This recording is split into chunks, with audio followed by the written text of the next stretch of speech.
Welcome to the Ask Faleskini podcast with a guest. I'm proud to present Richard Weck from Philadelphia, Pennsylvania. Richard is the author of The Paradox of Debt, which presents a new view of macroeconomics. He's also the author of The Case for a Debt Jubilee, an illustrated business history of the United States, a brief history of doom, and the next economic disaster. Richard also serves as a managing partner of Gabriel Investments, an early-stage venture capital company. He previously served as a Secretary of Banking and Securities for the Commonwealth of Pennsylvania. Richard, please tell us more about yourself. What is your story? I think you just told my story. I don't know what else there is. So it's a real honor to be with you. I spent most of my career in banking, and that really led to my interest in the subject of debt, particularly after the great global financial crisis. So we've really spent almost 15 years now with an in-depth study of global debt issues, and we're really pleased to be with you today. Thank you. I'm most intrigued about the debt and all the misconceptions of debt that I would like to discuss with you. How would you comment the most common myth, let's say, about the debt? The debt is bad. How is that in macroeconomics? Because in microeconomics, we know that Kiyosaki wrote about good debt and bad debt. Is there something similar in macroeconomics as well? Yeah. Well, you've asked a lot of questions all rolled up into one. So I'll comment first. I think there's a couple of misconceptions of debt. First of all, most folks really obsess about government debt when private sector debt is actually quite a bit larger. So in the United States, as one example, there's $32 trillion in government debt, but there's $41 trillion, so quite a bit more in private sector debt. And by that, I mean business debt plus household debt. And globally, it's an even greater disparity. There's about $150 trillion in private sector debt as compared to about $90 trillion in government debt. So that's a big misconception. I think a second misconception that we spend a lot of time talking about in my book, The Paradox of Debt, is the fact that government debt is this horrible thing. So for example, in the US, in the pandemic, which I will call 2021 and 22, kind of the 3-year period of the pandemic, US government debt increased by $8 trillion. Well, in that exact same period, private wealth, the net wealth of the households, increased by $30 trillion. So government money doesn't disappear when it spends it. It goes into household bank accounts. So the government spending actually pushed up household wealth, and that's something that's generally not understood or appreciated by folks thinking about the subject. Thank you. What intrigues me most is that there are fiscal policies in macroeconomics, and then there are monetary policies. Which one would you contribute more to the interest rates? Which one are more important for the interest rates? Well, by far, the more important factor is the actions of the central bank, because the central bank, in essence, sets short-term interest rates simply by what it is willing to pay in interest for short-term reserves. So, the Fed in the United States more or less sets interest rates. And I think there's really not as much of a link, or maybe even an inverse link, between the amount of debt created by fiscal policy and interest rates.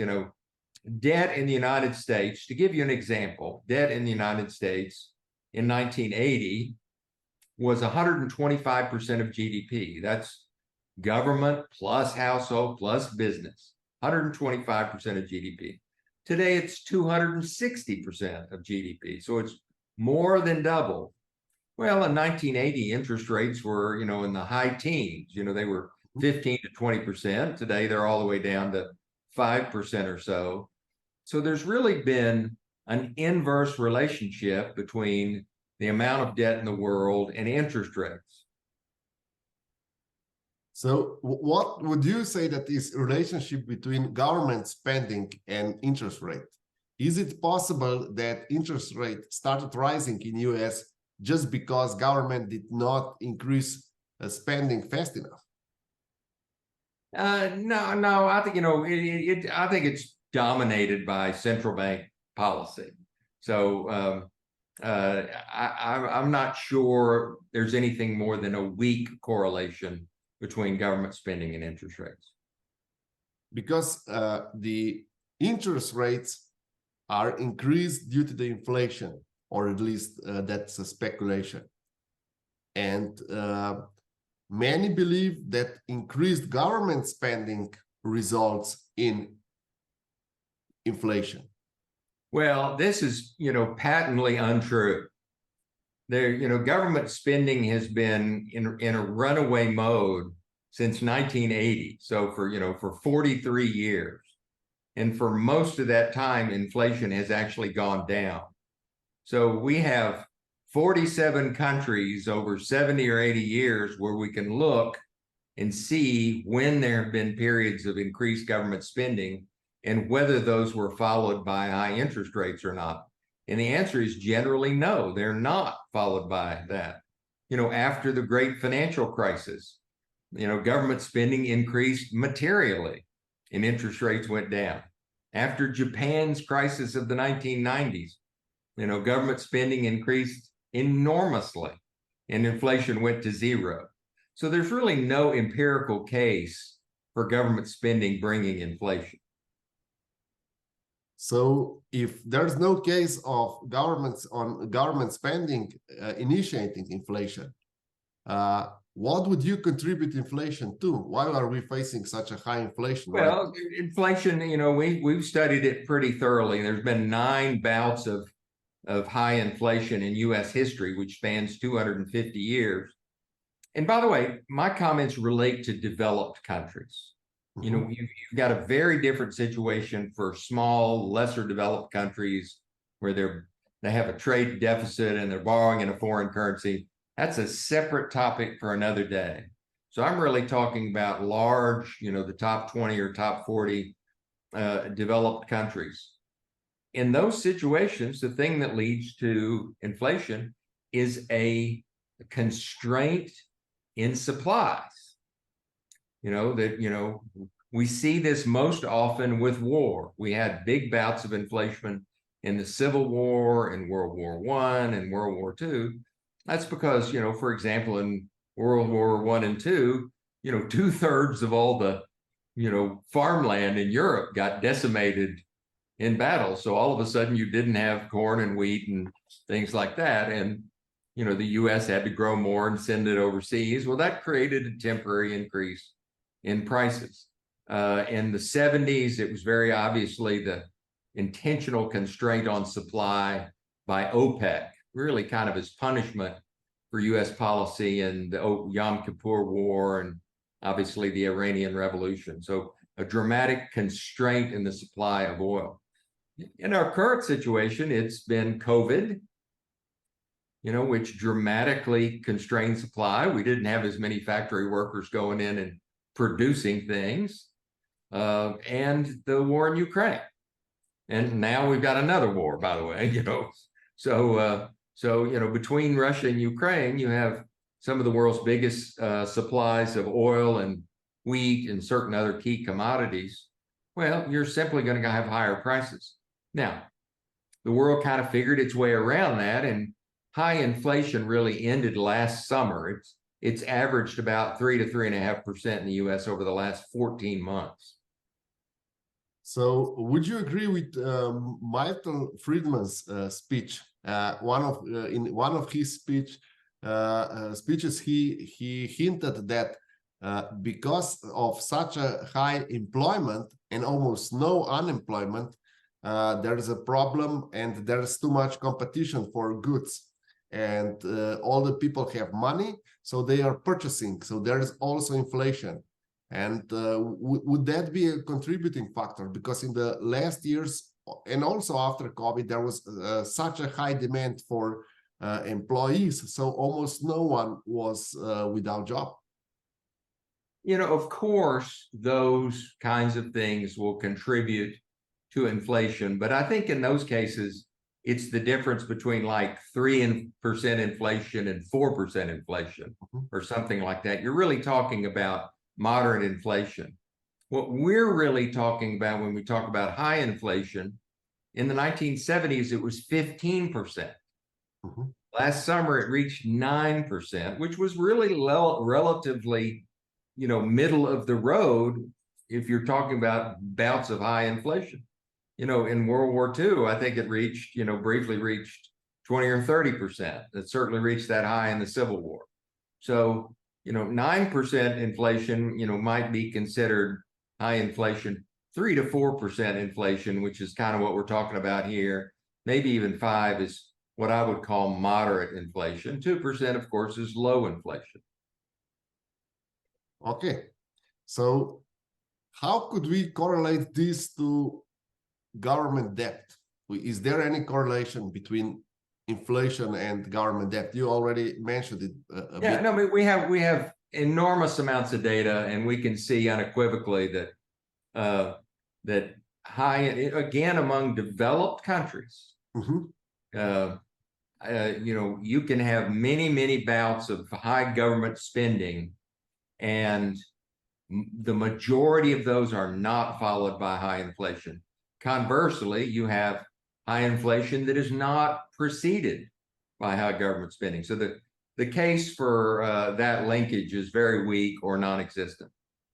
And by the way, what Milton Friedman and those guys always talked about was not government debt. They talked about the money supply. And growth in government debt and growth in the money supply are two very different things. They're not the same thing. They're not even close to being the same thing. People conflate them in their own minds. But what Friedman said was that money supply growth is what brings high inflation. But I'm here to tell you that's also something that's not true. There's not empirical evidence to support that. Okay. As far as inflation and debt is concerned, is there a case that supports that increased debt also improves the nation's well-being, or the more debt, the richer the nation? Is that something that we could correlate based on the data that is available? Well, absolutely, because this is not something people think about, but all money is created by debt. Most money is created by bank lending, as we know. We don't have to guess about that or theorize about that. All we have to do is go to the Federal Reserve data or the OECD data or what have you. When a bank lends money, it shows up as a deposit in the borrower's checking account and then gets spent and shows up as a deposit in the vendor's account. Well, money is largely comprised of deposits. If you look at the definition of M2, which is the main measure of money in the United States, that's almost all simply deposits plus currency plus a few other small things. So most money is created by spending, by bank lending. So that's where money comes from, and money creates wealth.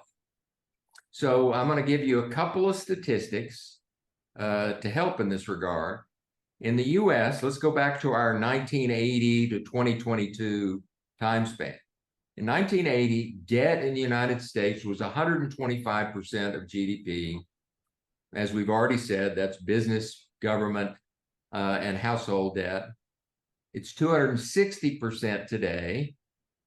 Well, in that exact same time span, household wealth has gone from 350% of GDP to almost 600% of GDP.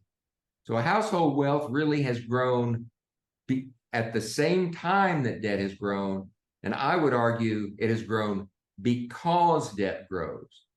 Debt growth creates increased wealth. It's that straightforward.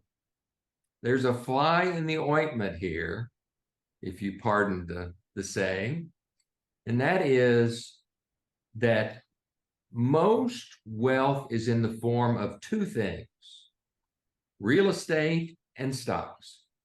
Something like 60 to 70% of all wealth in most countries is real estate and stocks. Increased debt pushes up the value of real estate and stocks. We know that the more mortgage loans there are, the higher home prices go. As one example, the more margin debt there is, the higher stock prices go. The problem is that the top 10% of households in the US own 65% of all the stocks and real estate in the country. The bottom 60% of households in the US, that's 60, that's the middle class, own only 14% of the stocks and real estate in the country. So anything that pushes up the value of assets increases inequality. So at the same time we've had this rapid escalation in wealth, we've had an equally rapid escalation in inequality of wealth in the United States. It's causal. Okay. You mentioned two numbers. One was that household debt is about 260% of the GDP. Total debt. Total debt. Okay. But the total equity is about 600% of GDP. Is that correct?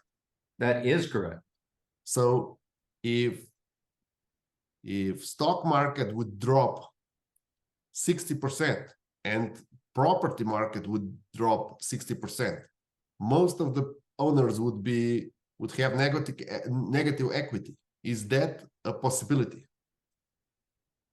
If the stocks and real estate in the United States dropped by 60%, we'd have a big problem. It would absolutely wipe out the equity of homes and I mean equity of the net worth of households. And we had something, not quite that bad, but definitely in that direction in 1933 in the United States. You had a 90% drop in the stock market, and you had, I don't recall the exact number, but let's call it a 30 or 40% drop in the value of real estate. So you had something similar to that. And it happened because lending contracted. The reason we had that really bad situation is bank lending. Banks were calling their loans, people were withdrawing deposits from banks were having to contract. And so just as bank lending creates wealth, bank contraction destroys or removes wealth. So those two things are correlated. So in my opinion, and from all the data I've seen, for that to happen, for us to have a 60% drop in real estate and a 60% drop in stock market values, it would have to have been preceded by a 25 or 50 or 75% contraction in lending activity. In the Great Recession, which was 2008, 2009, we had a massive contraction in lending. It amounted to about 4% of loans outstanding. For all the anguish we had, it was only a 4% contraction in lending. It wasn't 25%, it wasn't 50% as it was in the 1930s. The Fed has figured out how to prevent that. The Fed can step in and stop that. It knows all about how to do that now. It did it in COVID here a few years ago. So I would have to answer an emphatic no. We're not going to have a 60% decline in real estate and stocks because the central bank knows how to step in and prevent that. So if I understand correctly, the government debt is no problem whatsoever until government can service it. Would there be a problem if government wouldn't be able to service existing debt? Well, let's separate those into like at least a couple of factors. First of all, I do not think there is no problem whatsoever with government debt. What I have said a couple of times now is that increased debt, including increased government debt, increases inequality. Okay. So if the government continues to grow its debt, it will continue to increase the divergence in the haves and the have-nots. And so, very high growth in government debt will bring societal instability. And I think that's a profound consequence. So I'm not going to say government debt is without consequence. But I also will tell you that the government, in a developed economy is never going to not be able to fund its debt. Government spending actually replaces the money that's required to buy that debt. So government spending itself creates the money that is needed for continuing to finance more government debt. So you can't have a situation where governments are unable to do that. The countries that have that problem are the small countries that borrow in a foreign currency and have these massive export deficits, net export positions, net import positions.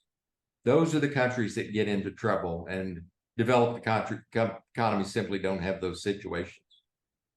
Okay, so the government debt is about 5 times smaller than individual debt, or sorry, business plus individual debt. Is that correct, approximately? Let's call it a third smaller. Okay, so it's what would be the defining moment for government? How could they solve inequality? Would that be a helicopter money?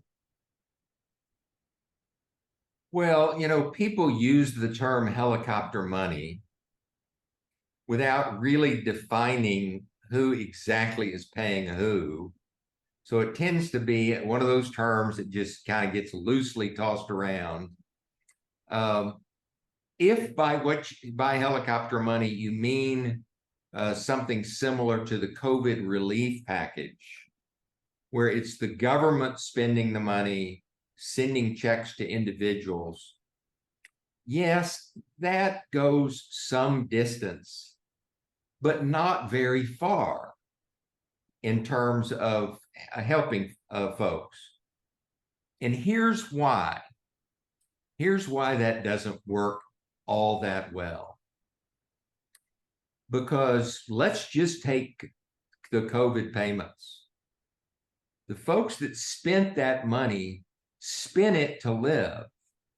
They didn't really save very much of it, particularly the folks on the lower end of the spectrum. They spent that money. And where did they spend that money? They spent it at businesses owned by the top 10%. So one of the things all that COVID relief money did was increase inequality rather than decrease inequality. So what we need to do to help that lower 60% is increase their ownership of stocks and real estate. We know this because we can see that 60 or 70% of all wealth is in the form of those two things. And people on the lower end of the spectrum hold almost no stocks and almost no real estate.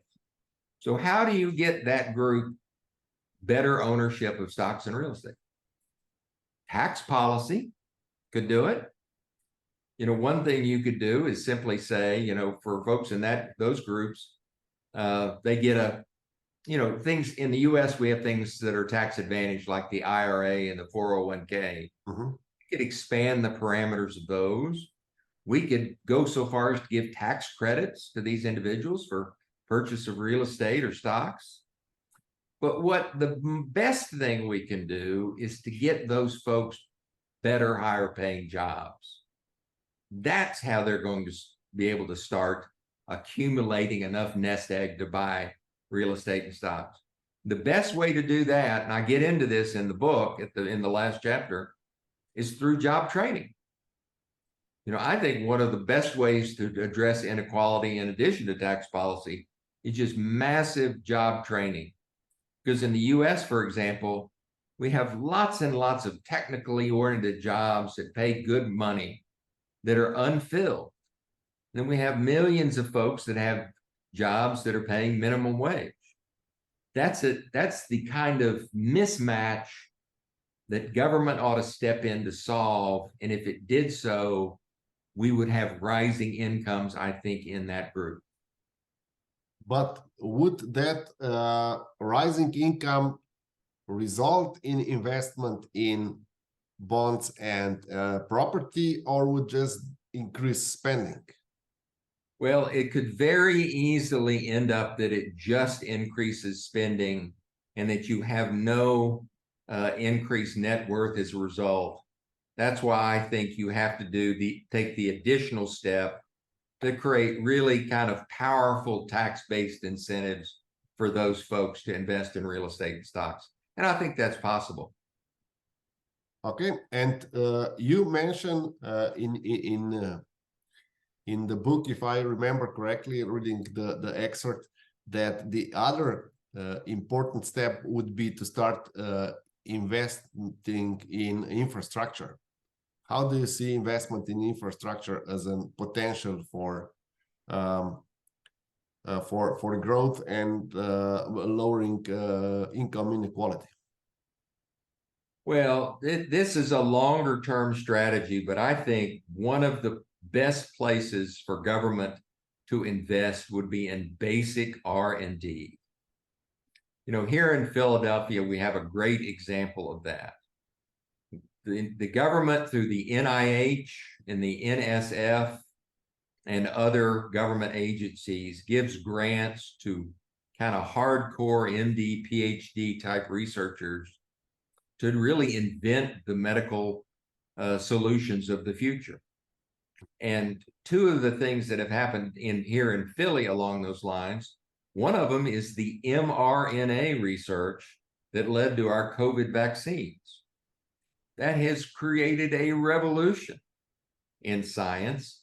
There's spin-off companies being created in Philadelphia and really around the world to pursue this mRNA technology and what have you. That would not have happened if the government hadn't been giving out a $100,000 grant here and $1 million grant there. And the other one is CAR T technology that has cured some forms of cancer. This is where we take the T cell out of the body, we alter the genetic material in the T cell and program it to attack the tumor. We grow 1 billion of those cells in a few days in a manufacturing, an absolute zero manufacturing facility, by the way, reinsert it in the body, and 2 or 3 days later, the cancer's been cured or eliminated. And that's starting to propagate into lots and lots of spin-off companies and what have you. Our spending on R&D in the 1960s was 1.8 or 1.6% of GDP. Today, it's only 1/3 of that. Our total NSF and NIH budget's less than $100 billion a year, which on a $5 trillion budget is not much. You know, for an extra 5, 10, 15 billion a year, you could revolutionize job creation in a country like the United States. I absolutely think that that's one of the very first things I would do if I had a magic wand. And you don't think that this, let's say, decreased R&D is because of the outsourcing, and a lot of companies are doing much more R&D than they did in the 60s? No, because we can look at that number as well, and that's down too. I think in aggregate, all R&D is like 2 or 2.5% of GDP. It's not an overwhelming number, and frankly, there's a lot that the commercial company. I actually chair the research committee of the University of Pennsylvania And I tell you, there is a long list of unfunded projects whose commercial prospects is so uncertain that the commercial companies simply aren't going to do it. And that both of the projects I mentioned are of that sort, would never have been funded by a for-profit company. You have to take chances. And you have to take chances where you know most of the things are not going to pan out. And you end up with grand slam home runs like mRNA and CAR-T. So no, absolutely do not think that that's the case. If I may, would that R&D funding be also part of the helicopter money if we address it like this? It goes from the government to individuals or companies that are developing. Would that be a smart case of helicopter money? Yeah, and when you talk debt there, you're just talking deficit spending. And yeah, the government, the U.S. government's been deficit spending forever. And the issue has simply been whether that deficit spending is 3% of GDP or 5% of GDP or what have you. So, yeah, I mean, helicopter money is an imprecise term. Deficit spending on basic research is something would absolutely have an enormous payback in any economy that undertook it. Mm-hmm. Are there any calculation, for example, how our UK government could look up to deficit spending, and what would be the most efficient way to spend it? You mentioned R&D and investment in infrastructure and green energy. Are there any other types of spending that could really improve, let's say, future technologies and also lower the inequality? Well, the biggest one that beyond the two you mentioned to me would be job training. I think there's an enormous yawning need there. And it's really a shame and something of an embarrassment to be in a situation where you have, folks that used to work in factories making a living, $50,000, $60,000 a year. We outsource those jobs, and those folks who are now 40, 50-year-old folks are now making minimum wage working for a telemarketer. That's an egregious waste of intellectual capital, for which, if we did some training, would I think, if you did enough of that, I've proposed, let's train 1 million people a year for 10 years. Let's use the private sector to do the training. Let's only train where a company has committed to hire the employee upon graduation. So you aren't training people for jobs that don't exist. You aren't wasting the effort. So build it properly so that it's led by the actual needs of the companies, and the companies are signed up or on the hook to hire those people. Get that machine running. The demographics of the world are not working for us right now. Population growth is decelerating. The population is aging. We need to be spending as much thought or energy on our education of people that are 40 and 50 years old as we do people that are 10 or 20, 10 or 15 years old. So, and that's not a one-time need. That's an ongoing need, particularly because of our demographics. I think that'd be a superb use of deficit spending. Would you consider artificial intelligence as a way to increase productivity, to also speed up or even increase the payment inequality? Well, technology is a, kind of a value neutral device, and it all depends on how you use it. Artificial intelligence could increase inequality, and it could decrease inequality just depending on how you use it. So, I think artificial intelligence is going to be one of those things that's so pervasive that it integrates itself somehow into every single human activity there is. So, yeah, I think if we talk about our goals, such as job training, such as R&D, things like that, that we think can improve the wages of the middle class, let's use it for those ends. It will certainly get used for other ends as well. So thank you for all these insights. Is there anything else you would like our listeners to take from this interview? Any quick tips or any secrets that you can share? Well, you're kind to ask. All the secrets are in the book. So buy the book, Paradox of Debt, and you'll know everything. I'm just kidding. You've asked the right questions. There are no secrets, and we're grateful to be here. Okay, I will include the link to the book in the description below. And thank you, Richard. Thank you for being my guest tonight. It's an honor to be here.